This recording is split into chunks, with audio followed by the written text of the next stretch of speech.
Good afternoon, everyone.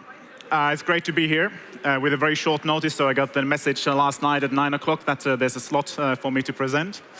So it's really great to be here. My story starts from actually myself. I was asked to tell a bit of a background and story about myself. Why did I actually become an entrepreneur that's focusing on emerging markets? And my story starts from a tiny town called Hämeenlinna, about 100 kilometers north from here. From a factory, from a manufacturing plant, R&D center, where I was working at the time. I'd been working and traveling a lot in emerging markets. I had been building new business processes and strategies for a big multinational corporation, but I always felt that I felt very empty. I didn't know why I was doing this sort of work and what my future would hold. So I tried to figure out what should I do. And some of you may remember a cartoon from the 1980s, Kallen kiipeilypuu. Kallen kiipeilypuu always started with the same image. It started from you looking at from the space, scanning into the Earth, gradually getting to the continental level, then scanning into the cities and scanning to one single yard with a tree there at the center. And Kalle was always sitting there at the top of the tree. But my life was exactly the opposite of that. I felt that actually my life was insignificant. I wasn't actually doing, with the capabilities what I have, anything to improve people's lives around this planet.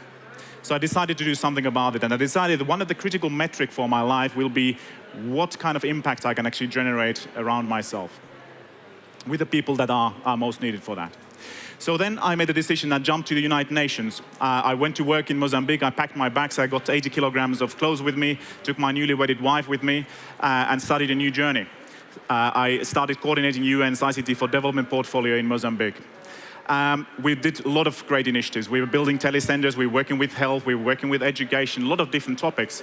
But still, at the end of the day, I always felt that it was really a little bit falling short of my intentions and my ambition. Because still, majority of the people were not seeing impact. Few of them got access to internet, got access to knowledge, access to information, but still, the majority was out. So then, the Minister of Science and Technology in Mozambique came to me and said, Jussi, would you like to become my advisor? So I said, yes, this is a great opportunity. Now I can influence policies, I can influence strategies, I can also execute those plans and strategies together with a great team. Went to the government, started building different sort of initiatives, Mozambique research education networks to connect tens of thousands of university students first time to internet, civil ID registration systems, anything you can imagine, e-government platforms. But still, at the end of the day, I didn't see the impact on people's lives. So the next phase in my story was that Nokia came to me and said, Jussi, would you like to join us? Would you like to come and start building our presence and our strategies in Middle East and Africa? That was 2009. I jumped on board, went ahead, and it was brilliant to be present and participating in this first wave of African innovation saga starting in around 2008, 2009. Building different type of innovation hubs.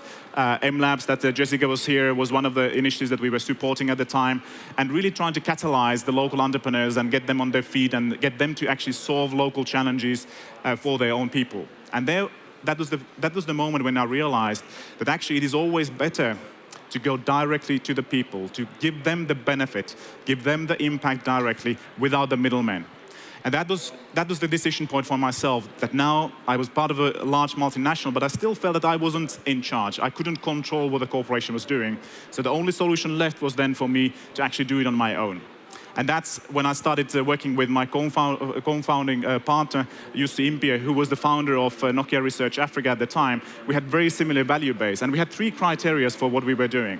First of all, it had to be something that used our wide networks, our partnerships, and our domain-specific skills in this context. Secondly, it had to be something that was scaling quickly across the continent and across the emerging markets. And thirdly, it had to have positive social impact. We didn't want to start a business that was just doing it for the sake of getting money. So those three conditions were fundamental. Pretty quickly, we then ended up in analyzing what are the different prospects, and we ended up with the topic of employment. We saw that hundreds of millions of people are coming and pouring into the job market in Africa, and of course many more if you include then India and other emerging markets. And many of these people really don't have any clear prospects within their lives. They don't have proper professional education, they have very spotty work history, and they have a lot of challenges in actually proving themselves to the employers. At the same time, the employer has the opposite challenge. You have hundreds or thousands of applicants that are actually applying for your positions, but there's no way for you to actually find the talent from this pool. So how do you bridge these two things?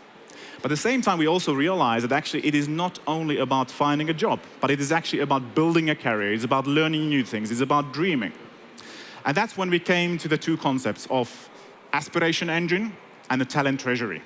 So aspiration engine is what you see when you're looking at it as a job seeker. It's a place where you come, Fuzu is a place where you come to dream, where you come to plan, and where you come to reach your career goals. It's a place where you really, first time, someone is trying to help you out in actually getting where you want to go with your life.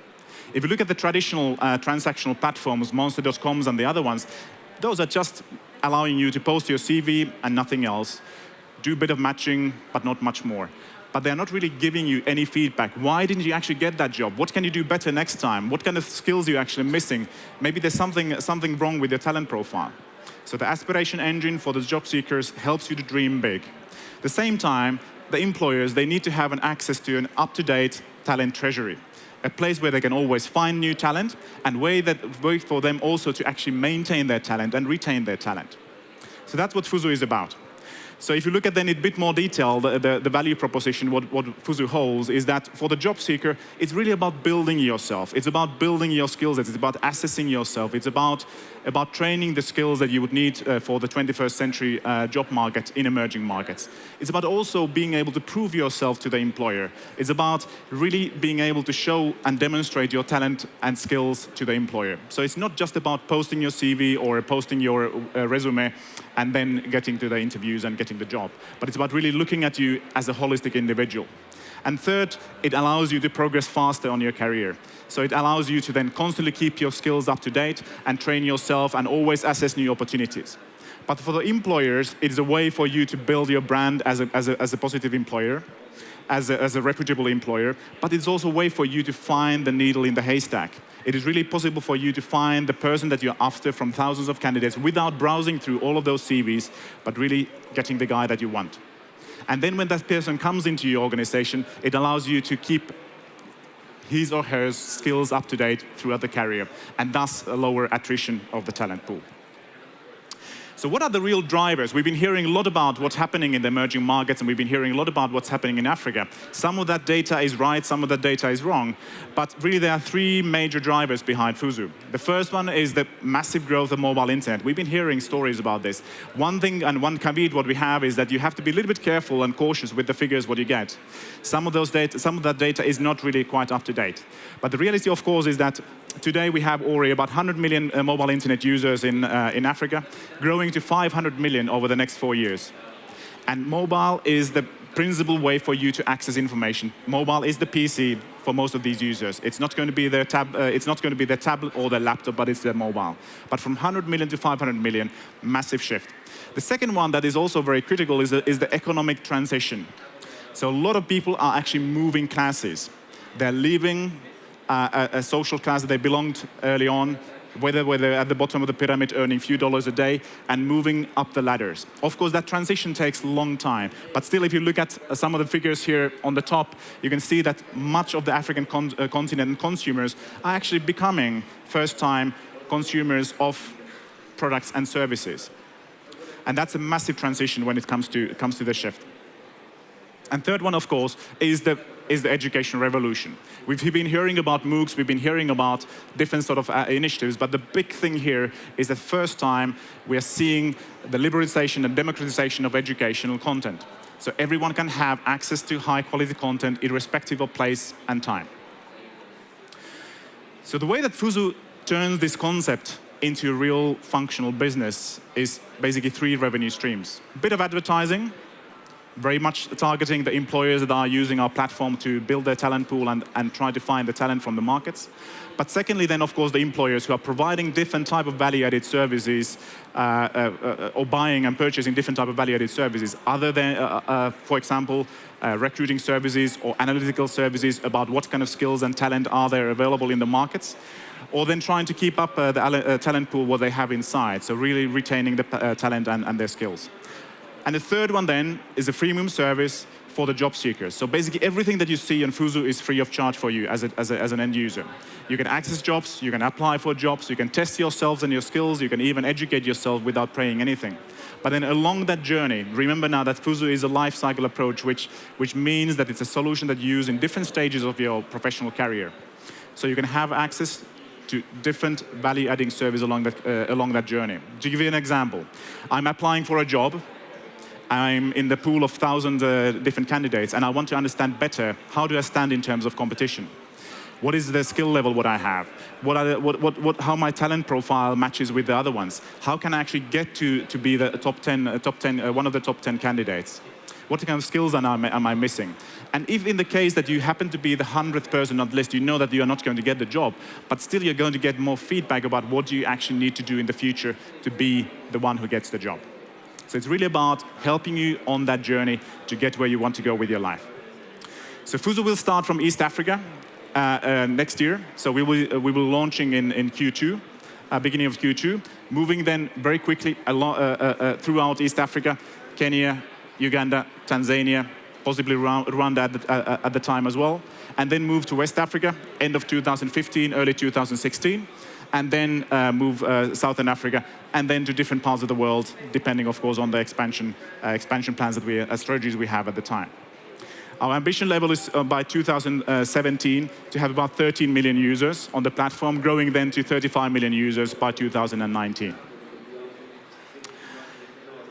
So the key assets what we have in our team. So the team consists of individuals who've been working in this context for many, many years. And we are not just guys from the north, but we are combining this with the great talent from the south. So we have great networks from the years that we've been working on the African continent, great connections with massively talented individuals on the ground. So our team is very much at the heart of what we are doing in Fuzu. And it's a multidisciplinary team that understands the context, has been conducting sociological, anthropological research on the ground for years. And what is really essential here is that we've been doing that 6-7 years before anyone else was on the continent.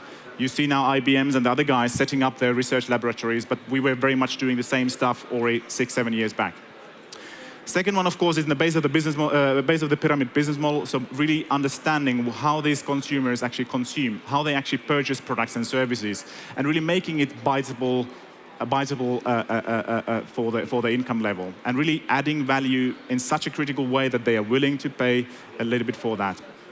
And of course, that allows then the platform itself to become sustainable and grow across the continent. Third critical factor is the mobile-first architecture. So it starts from the bottom, not from the top down as many of the other ones. And really, it's about enriching that experience the higher you go with your device pool. Of course, the experience is going to be slightly different when it comes to the smartphones, but really, what is really critical is that even at the cheapest possible handset that has a GPRS edge connection, you will have a working solution on your hands. And the fourth critical aspect of our Fuzu is really about the data model and the lifecycle approach. It's about understanding the consumers and the end users and what kind of things they need along the journey in different stages of their professional lives, or what the employers need when they need to build their talent pool, retain their talent, and understand better how the job market itself is actually evolving in their respective markets.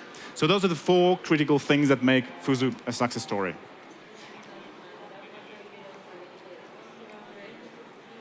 So when you think about it now, I think we have a stellar team, we have a great vision, and we are hugely committed to actually reaching our goals and reaching our dreams.